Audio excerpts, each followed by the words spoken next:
we have an incredible show for you today. And we have Valerie Geffner, who is theater, painting, right? Juilliard trained, musician. Can you believe it? All sorts of incredible things. And we can't wait for you all to hear our interview with Valerie. And, of course, amazing tunage, as always. Yeah. Having said that, it is time for us to do one of our weekly interviews, and we're quite stoked to be chatting with our next guest in New York. Valerie Geffner is a New York-based, multifaceted artist, a graduate of the drama division at Juilliard. So we're highbrowing it today, kids. She wrote and produced the albums Antenna, Magic is Free, and the recently released B.I.M. Her songs are powerful, uplifting, and electric. She can deliver the classics as effectively as contemporary pop. She is a theatrical and dynamic mix of the avant-garde, the eclectic, and the electronic. Valerie has been declared, quote-unquote, a commanding presence by the LA Times and statuesque by the New York Times. I'd want that on my card. She's also appeared with world-renowned Pakistani musician Salman Ahmad on the David Lynch Transcendental Meditation compilation, Download for Good, Music That Changed the World, Volume 1, which also features Peter Gabriel, Tom Waits, Iggy Pop, Amanda Paul, just some throw-off. Some cool newbies. People. Some newbies to the industry. B.I.M., which is the latest album, is a hypnotic and intoxicating mix of chants, singing, and rhythmic spoken word that weaves the connection of the spiritual to the very vulnerable human. It's a journey and an exploration of being human in this transforming time that we're living in, a rhythmic, spiritual, and dynamic set of tunes. For more on this, and Valerie herself, don't forget to visit her website at www.valeriegeffner.com, and we welcome to QueerFM Vancouver, Valerie Geffner. Thank you for joining us today. Thank you so much. Yay! Yeah. This is so amazing. I'm so happy. Actor, singer, painter. This is, wow, we're speaking. Yeah, Juilliard graduate. Yes. Oh, I have to find out, yeah, too. It's been quite a lifetime. Wow. It's been an interesting and multifaceted expression of being an artist and going through lots of things. And right now I'm sitting in my apartment and I'm looking at the Manhattan view because I live in Brooklyn and I have this great view and I'm looking at paintings that I've made on the wall and I'm just so grateful for all of it and to connect with you guys right now. Thank you. Cool. Yes. Thank you for painting that. Thank you for painting that picture, literally and figuratively. Yeah. Exactly. Yeah. Do you want to tell us about those early years when you first got the announcement or the piece of paper or mail in the mailbox that you were going to Juilliard? Do you want to take us back to those early days? It's a great story. Yeah, for sure. Well, I always grew up doing more musical theater than acting. I remember my first role was when I went to this sleepaway camp that my aunt and uncle sent me to, and it was a little too fancy for me, and me and my sister left early, but I didn't leave early enough to do the play.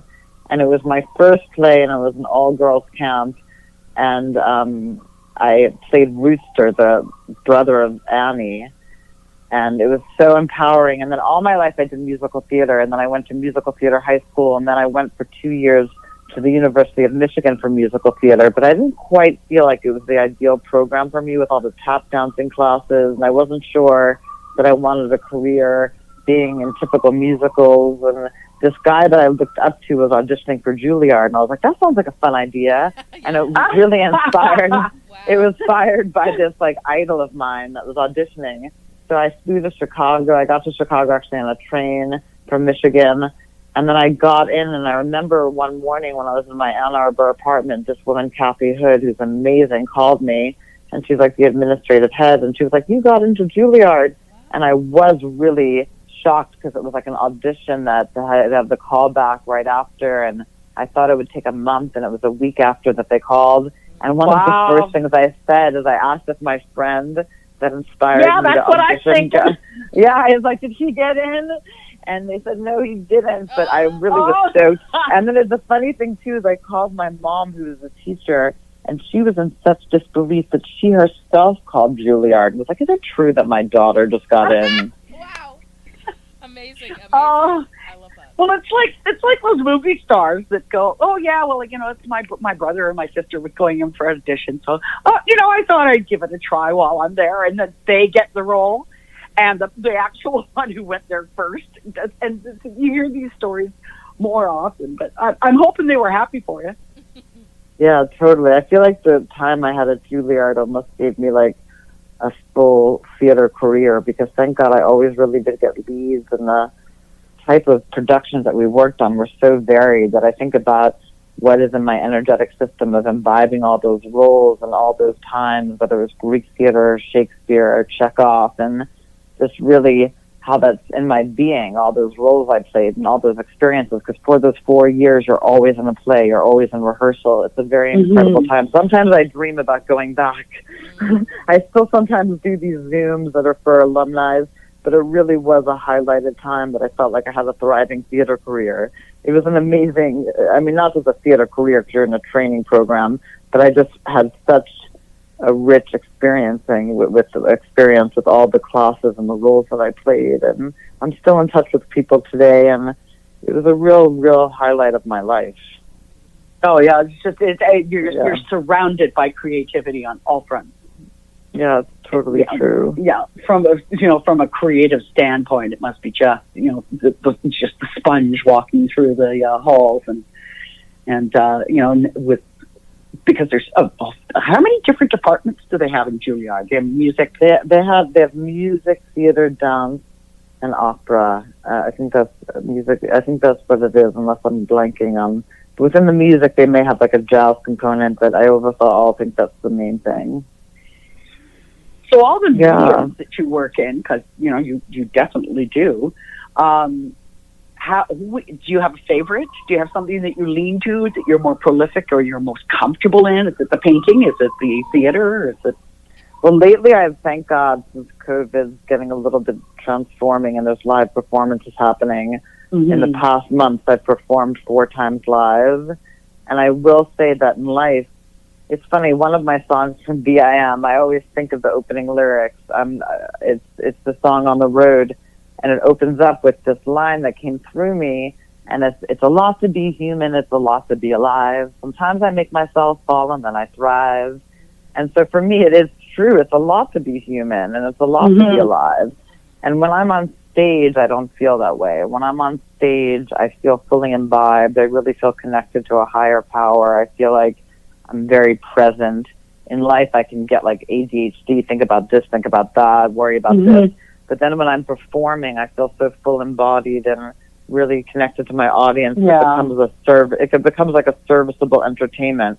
So that's probably my favorite thing. Or I have had experiences working in movies and in TV and commercials and voiceovers, but there's something about a live audience that just makes me feel so connected. You're in the moment. You're in the moment. Yes, I'm in the moment. I'm totally in the moment. Yeah. It's like the best. My friend that saw me recently is like, you should do a Broadway show that you sing every night. And I really want to sing more often because that's when I feel most in the moment. Yeah. Well, of course, movies and television is hurry up and wait, right? So it's, yeah. Oh, I'm curious about the timeline because we didn't talk about dates at all. So what were these years that you were entering Juilliard and first starting in your career basically? Yeah, so basically, I graduated Juilliard in 1999. Ah, okay. So I'm a bit I'm not like just in my 20s. Yes. I'm so basically I've had a rich career for the past 20 years, in that when I first graduated, I had like top representation. This guy Lee Daniels, that now is like a huge deal in Hollywood, was a manager of mine, and I had certainly is. Yeah. And I did different things. Like I understudied Parker Posey when Matthew Broderick was in it, and we all used to hang out. I met so many people back then in my 20s in this Broadway play by Alan Arkin. And I did probably like 12 independent films. One of them, Queenie in Love, I got to go to Cannes with because it was nominated for like best film or something. And that director, Amos Kolek, put me in 3 of his films. And then he recently just used the song for my first album, She Said, that we actually did a remix of for his newest film that he's editing. So after 3 times of starring in this film, she just recently paid me to use one of my songs in one of his movies, which is so cool. But anyway, so after years of like acting, I like wound up spiritually searching, and I wasn't really content because I had gone to Israel. And when I went to Israel, I got to go on this trip, Birthright, that was for people in their young 20s that haven't been to Israel. And I did a program that was for people that didn't grow up religious but Jewish to learn more about their Jewish identity, and it blew me away. And I stayed in Israel till I had to come back to Juilliard, and I lived with a mystic rabbi. And then for years, I was like, should I be a religious Jew? So I've always been very, very spiritual. But being a religious Jew conflicted with the life of being an actor because you have to keep Shabbat on Friday nights and not do theater. So for years I searched, and ultimately I took a break from acting to really pursue spiritual things. And there were years that I was trying to be a religious Jew, and then I actually fell on this Brahma Kumari path of this meditation path that I was like a celibate yogi for 4 years and following that path. So both the Jewish and Brahmin life have really influenced me.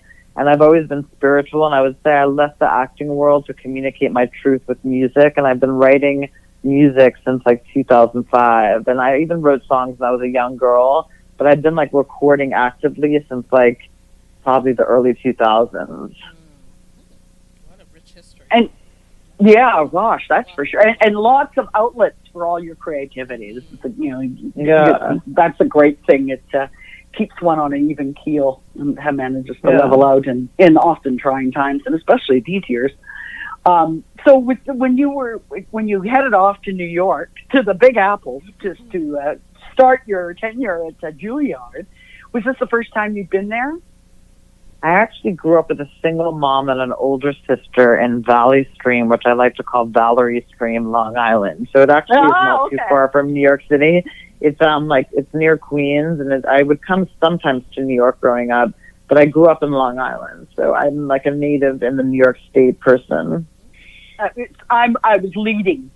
It was a leading question, as we like to say in the biz, because it's like in terms of discovering what is an enormous queer community in New York City. Yeah. And totally.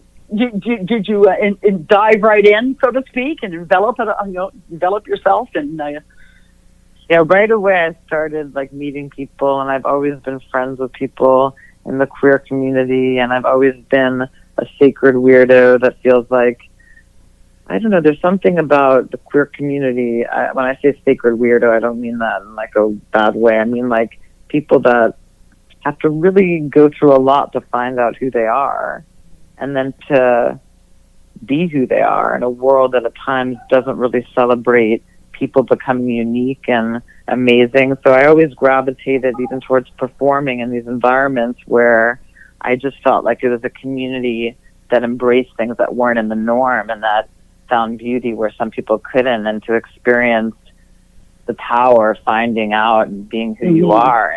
And of course, it's a process. You don't always arrive. It's like a process of becoming, but just to be brave enough to become and not remain stagnant.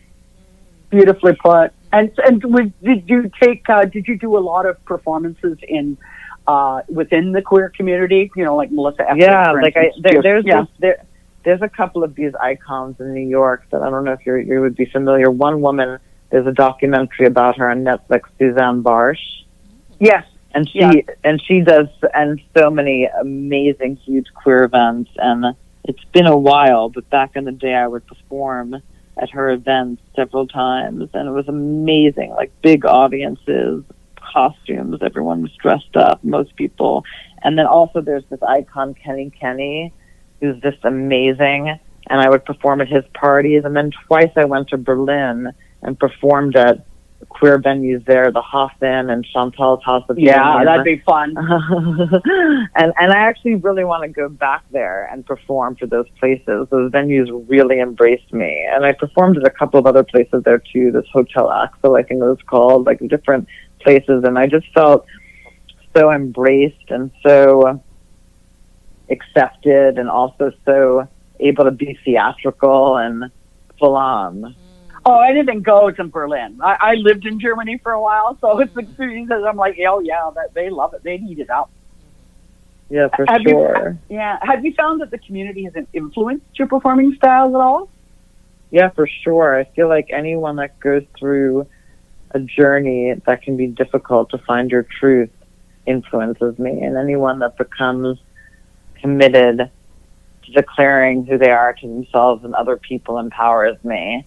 And I feel like there's so many times that you can just go through life, and I just have always been a seeker and a searcher and a survivor, and someone that's committed to this life being a process. It is, like Shakespeare said, it's like a play. It's like we're all actors, and this is like a giant, tricky play that we all have to find our way, and it goes day by day. What can I say? What can I write? Hey, there we go. we got the song. It was writing seriously. So basically, it's like, yeah, so most of my friends are very unique people, and most of them are queer, and some are not, and some, but I would say that I've always gravitated towards really unique people, and thank God I have a mom that really embraces that. She really embraces, like, I have a sister who's much more, quote, normal, you know, she's not an artist, and so basically... My mom, she's vanilla. That's her name. She's great. She has 2 kids and a husband, and she has a great career doing what she does. But my mother's always really embraced my friends and the fact that I have unique people in my life and that I'm very unique. She came the other night when I performed, and I have the song "Mama Bear" that's on my album "Magic Is Free," and it's like everybody's looking for a mama bear, and it's this whole song about my mom, how she raised me. And she came up on stage with me and danced, and it was just incredible. Wow! Yay! I know. Came out of her shell, yeah. What's her name? Her name's Gloria. All right, Gloria. We're going to have to play a little bit of Brannigan, don't you think, Denise? Yes. Oh, we got to give a shout out to Gloria somehow for being an awesome mom. It makes such a difference to have that support. It's really huge. Yeah, gosh, is it ever? And, you know, you're right about, because we soak up everything from everyone around us. So, you know, I don't think people should cut themselves off from, you know, just being, just hanging out in queer world, I guess we'll call it, and, you know, not, you know, separating or segregating ourselves from the larger populace, especially if you're creative, because, you know, there's just so much to learn and grow from everyone out there. Everybody's looking for a mama bear.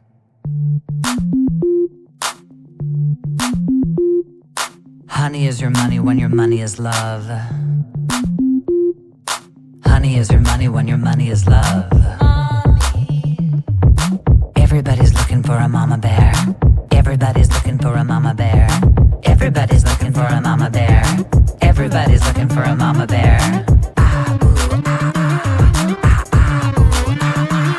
No sugar daddy for me. I don't want that kind of company. No sugar daddy for me. I want someone that loves me. That loves me.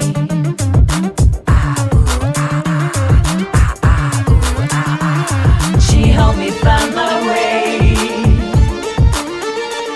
Don't ever go away. What does a mama do? She helps you find the true inside of you. Mama, inside of you. Mama. Everybody's looking for a mama bear. Everybody's looking for a mama bear. Everybody's looking for a mama bear. Everybody's looking for a mama bear.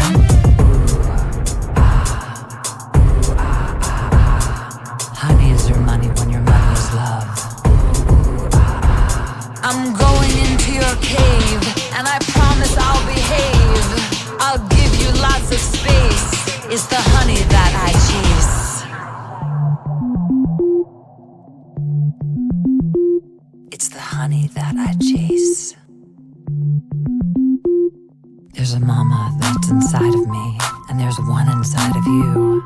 There's a mama in the ocean, and the waves are crashing through. When you're a mama bear, you share. When you're a mama bear, you care. You're aware of everywhere. That's a mama bear. My mama bear raised me all on her own. My mama is my hero. She's like a living poem. She helped me find my way. ever go away. What does a mama do? She helps you find the true inside of you. Mama, inside of you.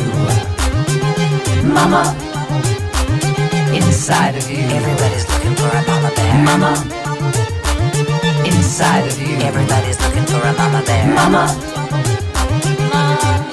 everybody's looking for a mama bear. Everybody's looking for a mama bear. Everybody's looking for a mama bear. Everybody's looking for a mama bear. Everybody's looking for a mama bear. Everybody's looking for a mama bear. Everybody's looking for a mama bear. Everybody's looking for a mama bear. She protects me from the nature's prey. My mama is my hero. My mama is my dad. She lifts me up every day and never makes me sad. She's rad. Mama. What is disability insurance? 1 out of 10 Canadians wouldn't know how to answer this question. What's more troubling is that 3 out of 4 Canadians say that being unable to work for 3 months due to a disability would severely impact their personal finances. But getting covered is easier than you think. It generally only costs between 1 and 3% of your income, and insurance benefits can maintain your income as though you were still at work full-time. If you are a working person, then stay safe and get covered. Statistics courtesy of RBC Insurance. And Queer FM Vancouver starts to wind down after another wonderful week. Valerie Geffner, rather, excuse me. And that is Valerie G-E, well, the last name like Snellgrove. I'm always so careful to make sure I get the names right, because I've been called God only knows how many things. But it is Geffner, folks, Geffner, at valeriegeffner.com. And, of course, you can get the new album, and please do check this out, B-I-M. And this isn't like letters, it is the word B-I-M. And, of course, Bandcamp, as Valerie mentioned, ValerieGeffner1.bandcamp. And go and check out everything and anything Valerie Geffner. Do you find that New York is a wonderful muse? It's a very spontaneous place. That's the word I like to use. It's the kind of place that you can just walk down the street and run into someone that, whether they're connected to your past or your future or your present, you can sort of have a spontaneity here that I think a lot of cities that have cars and more premeditated plans. I mean, I live unconventional life, that I don't have a typical 9-to-5 job. I do different jobs. I also performance coach. I have some students that I teach acting and expression and singing to, and I do different things on the side. But then every day is its own adventure. So New York's a really good place to be in that way because it's very spontaneous and very artistic, you know. I sometimes think, you know, I'm not going to be in New York for the rest of my life. Sometimes I crave nature, or maybe I'll get a second house if I'm ever so lucky to be in nature. But overall, I think I thrive in this city. I'm like a real New Yorker. Ooh, I love that. Well, Thinking about, And then you can have like 50-50 because one half can, you know, spend time at your other place that is more nature-based. Yeah, I want to visit you guys. Yes. Well, Vancouver. That's what I was thinking, right, Denise? I was like, gosh, if you want nature, get yourself a cabin on one of the Gulf Islands, which is I would love just a short. I need. The Gulf Islands are amazing, and they are filled with. I think it's like there's thousands of islands, but there's like the big five. Let's say like Salt Spring and Galliano and Maine and Pender Island, and they're all just a hop, skip, and a short ferry ride away from Vancouver, and they have so many artistic people that live on these islands. Just a thriving, like Salt Spring, especially Salt Spring Island, just a thriving artistic community. I have to check it out. Please. You'd be in your elements. The Southern Gulf Islands. Google that one. Yeah. Okay, I will. Yeah. Oh my gosh. Well, now thinking about your stage performances, we've heard so much. What could people imagine? Since we have to think about it, are you dancing? Are there costumes? Wonderful makeup? I saw you performing with a band, like a drummer on a djembe. Oh yeah, I'm a guitar player. I can honestly say that, like, with my whole past 20 years of performing original music. And actually right now I'm recording and going into the studio tomorrow for an album that's going to be covers and Broadway songs. Oh, wow. But with beats, because I really love that part of me too, and I could really do that. But overall, like, I would say that I've performed in so many eclectic arrays of time, like whether I've been in intense costumes or whether I've been more natural, or whether I've done shows just with the tracks, or once I performed at Joe's Pub, and it's actually on SoundCloud, the recording, and I had a full band. It's almost like an album, that recording, this live at Joe's Pub. If someone looked up my name, Valerie Geffner, and live at Joe's Pub, they'd find the SoundCloud link, and it's a really great thing because I was with a live band, and that time I had a dress made for me that was a slinky red, amazing dress. This past concert, I just put some silver makeup on my face and wore just kind of a black onesie. But the thing is that it really depends on what I'm in the mood for, but I can say that there's no typical show. Like, sometimes I'll do a lot of freestyling where I ask the audience for words to make up a song, and sometimes I sing some standards, sometimes I perform with a piano player. So I don't have a set stick, but lately what I've been doing is like tracks with this guitarist George and this African drummer Fitz on hand drums. Wow. Yeah. So yeah, absolutely. And, you know, to anyone that, because we've been very fortunate, I think, recently, Denise, to have spoken to a couple of people who have come from a theater background and are incorporating that into the music. Because nowadays, you know, everything's visual, right? You've got to... But I think we should probably get on to the latest album, B.I.M. Well, you know, it's probably what we should be plugging, I'm thinking. So tell us about, about the new album and what folks can expect to have a listen. Yeah, B.I.M. is 8 songs. It's probably about 33 minutes. I can say each song is very different, and that it's a very theatrical but spiritual album with electronic beats and really interesting production. Some of the songs, a couple of them, I wrote back in the day, like the song My Own Boyfriend, that was on my first album, Antenna, and then the producer that I've been working with, that I've known for 20 years, David Sisko, revamped it and redid it. It's the song that I most sometimes identify with. It opens up and it's like, I'm sick and tired of all these people on the search to be complete, thinking there's somebody other than themselves that they should meet. And at one point in the song, it's like, then I realized I was looking for me, not you. And I actually wrote that song when I was younger, and I was a celibate yogi in that Brahma Kumari meditative path, and I was really in this empowered place that what you have to find is yourself before you find anyone else, you know? So there's a lot of songs. This song B.I.M. that it opens up with is really like a meditation on just being and being in a state of I am and seeing yourself and other people. And all the songs are really a journey. I think it's a really fun album, and it came out on September 2nd, and it's on streaming platforms like all the major ones like Apple and Spotify under Valerie Geffner. And it's also what I recently did with this album that I haven't done before, is put it on Bandcamp, just because they're really kind to musicians. Yes. Now, what struggle have you overcome that made you the artist you are today? Do you want to share any stories with us? Yeah, well, it's interesting. I feel like life really is about overcoming struggles, and I'm definitely in the process. And I don't know if I don't know if there's anything I've yet like fully overcome, except for the fact that, look at me now, I'm living alone, I'm independent, and I have my own place, and that I'm every day approaching reality in a way of survival.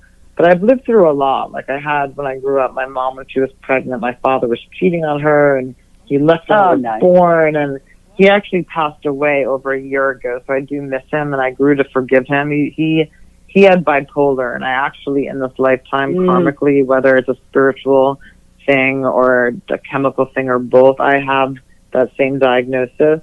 And so I've lived a lot with that, and managing that, and stabilizing with that, and going through ups and downs with that, and things that at times made me have to really focus on my mental health and not my career, you know? So basically that's something, so basically it's like, I really identify with people that have mental health struggles and are super sensitive and that go through highs and lows and even have gone through a breakdown, and when they really have such a hard time. Like, I've lived through so much with surviving and being ultra sensitive.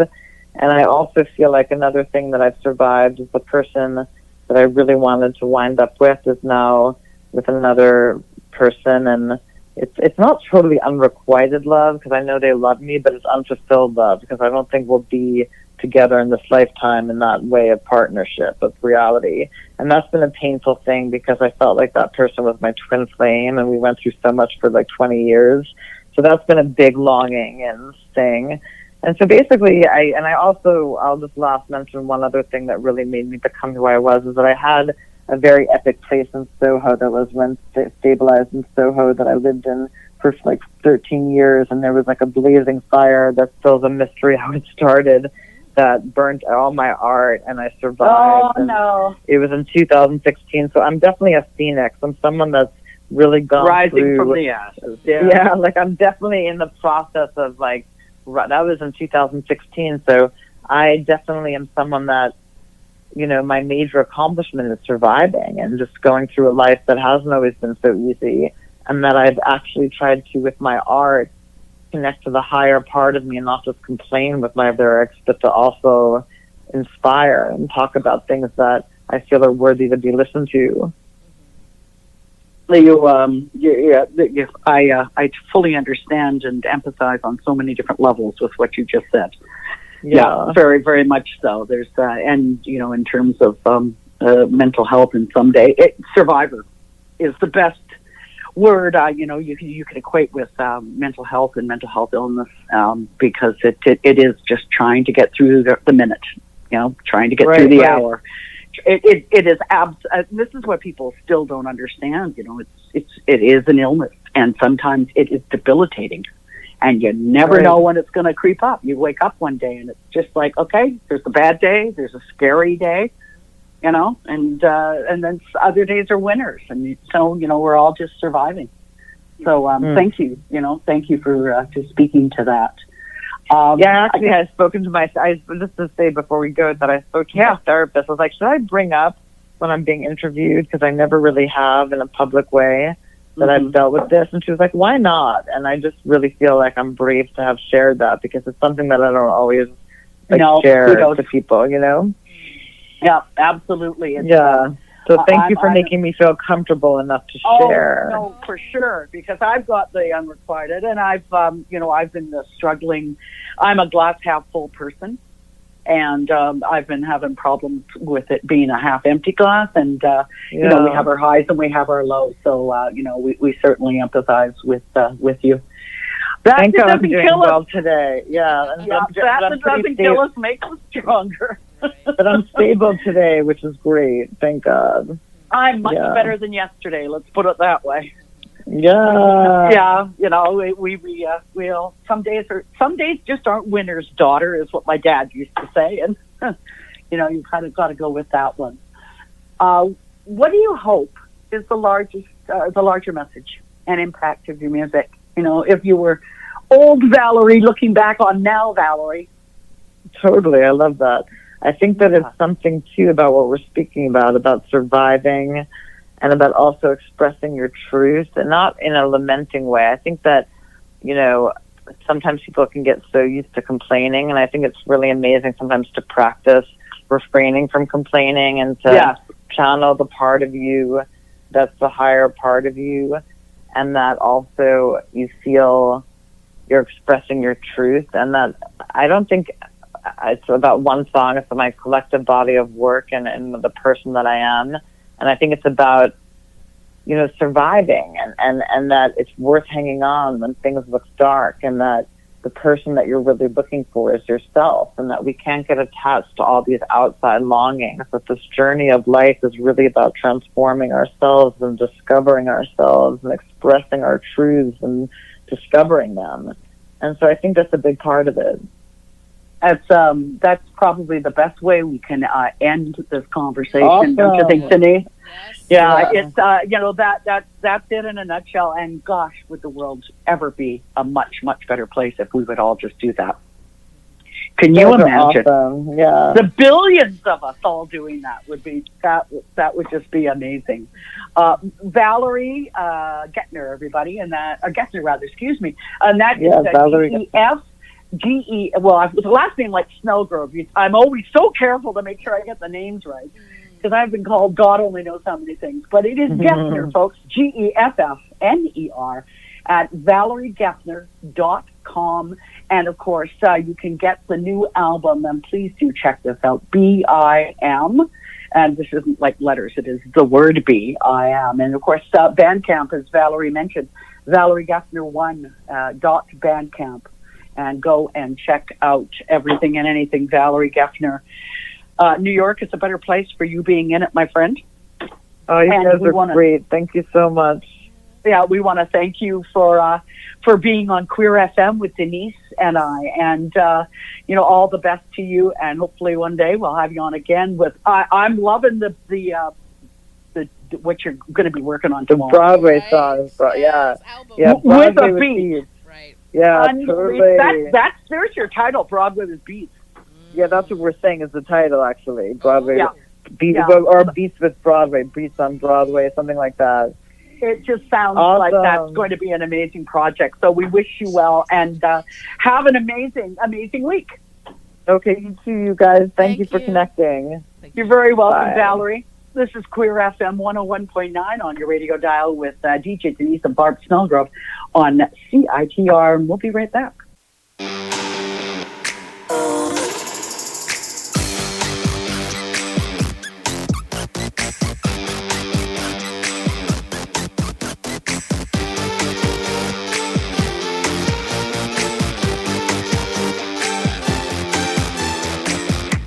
I'm sick and tired of all these people on the search to be complete, thinking there's somebody other than themselves that they should meet. I'm my own.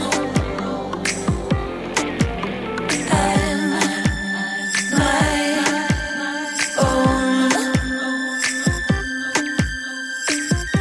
I've fallen oh so deeply to learn what I know is true. Instead of looking for another, know the answers inside you. I'm my own boyfriend. I'm my own boyfriend. There's no reason to be lonely. On your own you could get home. All the needing for another outside yourself takes its toll. All alone I want to be full. All alone I don't want to be bold. To think that anyone but me would make me feel free. I'm a boyfriend.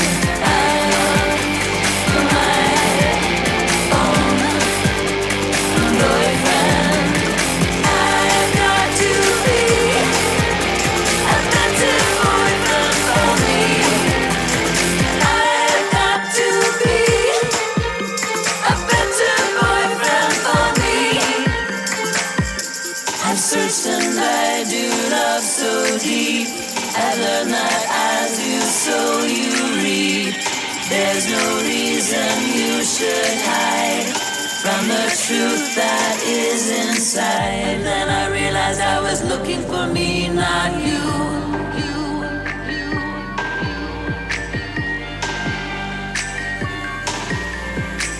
And then I realized I was looking for me, not you.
Hello, this is Valerie Geffner, and you are listening to Queer FM Vancouver 101.9 on CITR Radio.